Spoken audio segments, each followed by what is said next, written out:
नमस्कार दोस्तों। आइए सुनते हैं महादेवी वर्मा जी की लिखी कहानी अभागी स्त्री। कहानी अच्छी लगे तो लाइक, सब्सक्राइब और शेयर करना मत भूलिएगा। लीजिए सुनिए कहानी। भारी ढक्कन से ढके दीपक के समान आकाश में बिजली बुझ गई थी।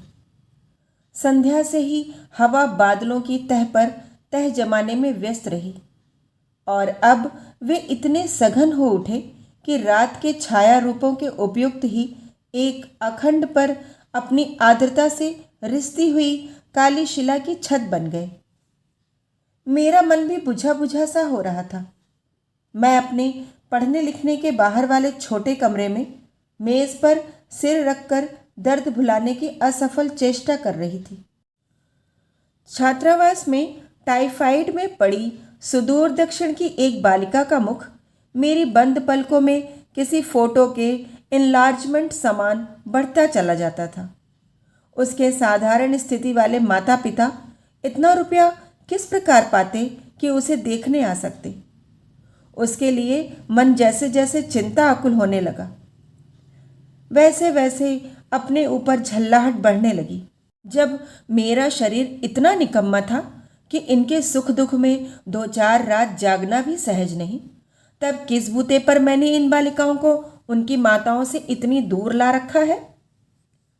जब अभी तक मनुष्य बनने की स्वयं मेरी ही साधना पूर्ण नहीं हुई, तब इन बालिकाओं को मनुष्य बनाने का भार लेने का मुझे हौसला कैसे हुआ। ऐसे दंभ को अक्षम्य अपराधों की कोटि में ही स्थान मिलना चाहिए। सहसा बाहर बरामदे में किसी की पग ध्वनि ने मेरी विचार श्रृंखला भंग कर दी। 2-4 मिनट किसी के पुकारने की प्रतीक्षा करके पूछना ही पड़ा, कौन? उत्तर में एक सुडौल गोरे हाथ ने कुछ बढ़कर पर्दे को हिला सा दिया। एक सभीत स्त्री कंठ ने रुक रुक कर प्रश्न किया, क्या भीतर आ सकती हूं? आइए। कहते समय मेरे स्वर में ऐसी उदासीन शिष्टता थी कि आने वाली के पैर बाहर एक बार ठिठके से रहे, पर क्षण भर ही, क्योंकि दूसरे क्षण ही वह नीले पर्दे की पार्श्व भूमि पर एक रंगीन चित्र सा बन गई। गहरे काही रंग की पतली ऊनी चादर में समा न सकने के कारण वर्षा की नन्ही नन्ही बूंदें ऊपर ही जड़ी सी थी, जो बिजली के आलोक में हीरे की चूर से झिलमिलाने लगी।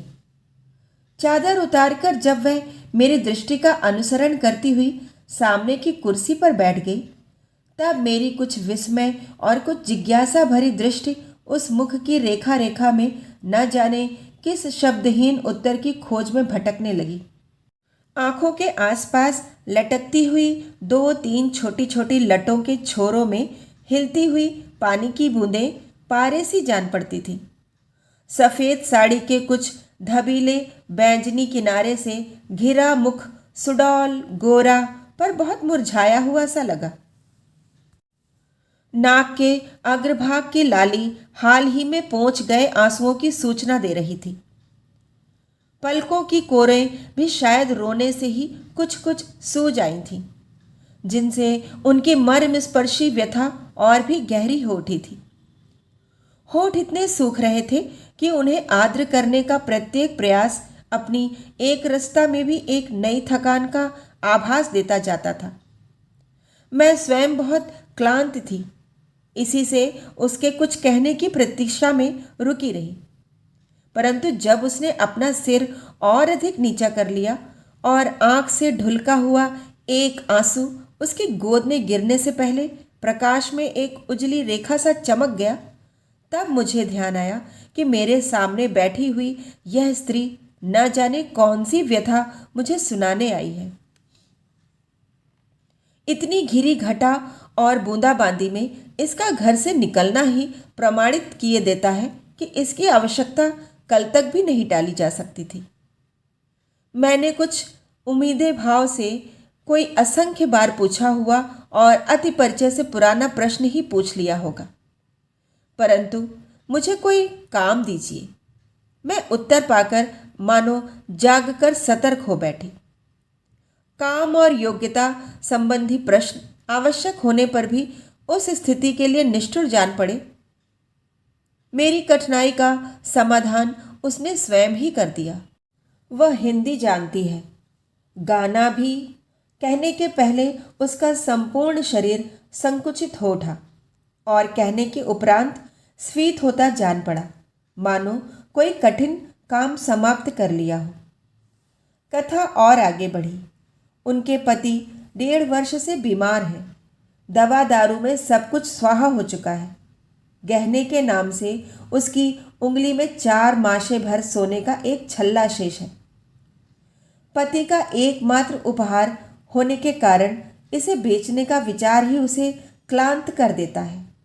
और बेचकर भी कै दिन चलेगा? यदि कोई काम न मिल सका तो वह स्वयं भूखी रहकर मरने से भी नहीं डरती। पर और उसका गला भर आया। पलकों की कोर तक आए हुए आंसुओं को भी रोक लेने का उसे अभ्यास था। इसी से जिस वेग से उसका शरीर बेत के समान कांप उठा था, उससे मात्रा में कुछ अधिक संयम ने आंखों की सजल निस्तब्धता को पिघलने नहीं दिया। सांत्वना सूचक कोई उपयुक्त शब्द मुझे खोजने पर भी नहीं मिल सका। और तब उसके माता पिता, सास ससुर आदि के संबंध में जिज्ञासा प्रकट कर मैं अपने आवेग को छिपाने लगी। स्त्री का संपूर्ण शरीर फिर पहले के समान ही संकुचित हो उठा। एक हल्की कंपन लिए हुए शब्दों ने मुझे चौंका सा दिया। ससुराल वाले रुष्ट हैं। वे उसे घर ले जाने को राजी नहीं और पति को अकेले जाना स्वीकार नहीं। विवाह के उपरांत माँ से उसका कोई संबंध नहीं रहा। उससे रुपया लेने से मृत्यु अच्छी है। इतनी टीका के उपरांत मैंने मूल तत्व का सूत्र पकड़ लिया। वह पतित कही जाने वाली माँ की पुत्री है और बिना समाज के प्रवेश पत्र के ही साध्वी स्त्रियों के मंदिर में प्रवेश करना चाहती थी। उसे पता नहीं कि समाज के पास वह जादू की छड़ी है जिससे छूकर वह जिस स्त्री को सती कह देता है, केवल वही सती का सौभाग्य प्राप्त कर सकती है। जिसे समाज ने एक बार कुलवधुओं की पंक्ति से बाहर खड़ा कर दिया, उसे जन्म जन्मांतर तक अपनी सभी भावी पीढ़ियों के साथ बाहर खड़ा रहने को ही जीवन का सबसे बड़ा वरदान समझना चाहिए। और फिर समाज ने उन्हें क्या छोटा मोटा काम दिया है? भगवान के विराट रूप के समान ही मनुष्य के विराट रूप की अर्चना का अधिकार इन्हीं को प्राप्त है। परंतु जब यह अपनी दुर्बुद्धि से अनुशासन भंग कर देती हैं, तब इनका अपराध अक्षम्य हो उठता है। इन्हें जानना ही चाहिए कि जिसने ऊंचे स्वर्ग की सृष्टि की, उसी ने नीचे पाताल की रचना भी की है। यदि पाताल के सब जीव जंतु स्वर्ग की ओर दौड़ पड़े तो सृष्टि एक दिन भी न चले। अपने इच्छानुसार ही जीवन को बदलकर यह समाज में जो एक अव्यवस्था उत्पन्न कर रही है, उसे रोकने के लिए इन्हें दंड देना आवश्यक ही नहीं, अनिवार्य हो उठता है। नहीं तो समाज की इन पर कुछ ममता नहीं। भला किसे अपनी सृष्टि का मोह नहीं होता? समाज इन्हें न जाने कितने दीर्घ काल से कितने ही उपायों के द्वारा समझाता आ रहा है कि यह माता, पुत्री, पत्नी आदि त्रिगुणात्मक उपाधियों से रहित जीवन मुक्त नारी मात्र है और इनकी इसी मुक्ति से समाज का कल्याण बंधा हुआ है। फिर भी यदि यह अपने गुरु कर्तव्य से होकर पत्नीत्व, मातृत्व आदि संबंधों को चुराती फिरे, तो समाज चुराई हुई वस्तु पर इनका स्वत्व स्वीकार करके क्या अपना विधान ही मिथ्या कर दे? पत्नीत्व की चोरी करने वाली वह अबोध स्त्री अवश्य ही समाज के जटिल नीति शास्त्र को समझने में असमर्थ रही। तभी तो उसकी जिज्ञासा भरी दृष्टि मेरे मुख पर स्थिर होकर मानो बड़े करुण भाव से बार बार पूछने लगी, क्या मैं पवित्र नहीं हूं? एक ओर यह स्त्री है जिसकी माता को माता बनने का अधिकार ही नहीं दिया गया था, और दूसरी ओर मैं हूं जिसकी माता, नानी, परनानी, दादी, परदादी और उसकी भी पूर्वजाएं अपने पतियों का चरणोदक ले लेकर, और उनमें से कई जीवित ही अग्निपथ पार करके अपने लिए ही नहीं, मेरे लिए भी पतिव्रता का प्रमाण पत्र प्राप्त कर चुकी हैं। मैं अनोखों से पूजनीय माँ और आदरणीय बहन का संबोधन पाती रहती हूँ, किंतु इसे कौन अभागा माँ बहन कहकर अपवित्र बनेगा? और वह जानना चाहती है अपने अपवित्र माने जाने का कारण। वह अपने विद्रोही पति के साथ सती ही क्यों न हो जावे, परंतु इसके रक्त के अणु अणु में व्याप्त मलिन संस्कार कैसे धुल सकेगा? स्वेच्छाचार से उत्पन्न यह पवित्रता की साधना उस शूद्र की तपस्या के समान ही बेचारे समाज की वर्ण व्यवस्था का नाश कर रही है, जिसका मस्तक काटने के लिए स्वयं मर्यादा पुरुषोत्तम दौड़ पड़े थे। उसे घर भेजने का प्रबंध कर मैं जब फाटक से लौटी, तब धरती और मेरे पैर लोहा चुंबक बन रहे थे। उस रात कितनी देर तक मैं इसी समस्या में उलझी रही, यह याद नहीं आता, पर कोई समाधान न निकल सका। अपने पति की प्रतिष्ठा के लिए और अपने आत्मसम्मान के लिए भी वह दान नहीं स्वीकार करेगी, और काम देने की बात स्मरण कर मेरे होठों में एक व्यंग की हंसी आए बिना न रह सकी। वह क्या जाने कि उसकी उपस्थिति क्या क्या अनर्थ कर सकती है। फिर 2 दिन प्रयत्न करने पर भी जब उसका कहीं प्रबंध न हो सका, तब मैंने क्या किया, इसकी कथा मनोविज्ञान संबंधी मेरे अज्ञान को प्रकट करती है। कभी कोई ऐसा लेख नकल करने के लिए दे दिया जिसके पृष्ठों का कोई उपयोग ही शेष न रहा था। कभी कोई ऐसा पत्र लिखवा दिया जिससे रद्दी कागजों की टोकरी का ही गौरव बढ़ता था। पर जब उसकी दृष्टि संकोच के भार से और अधिक नत हो गई, कंठ और अधिक कुंठित जान पड़ने लगा, तब मैंने समझा कि उसने इस काम के अभिनय के भीतर तक देख लिया है। मुझे उसके काम की आवश्यकता नहीं। यह जब उसका रोम रोम जानने लगा, तब इस अभिनय को और चलाने का मेरा साहस भी समाप्त हो आया। फिर कुछ दिनों तक उसका कोई समाचार ही नहीं मिल सका। कदाचित पति का रोग अधिक भयंकर हो उठा होगा।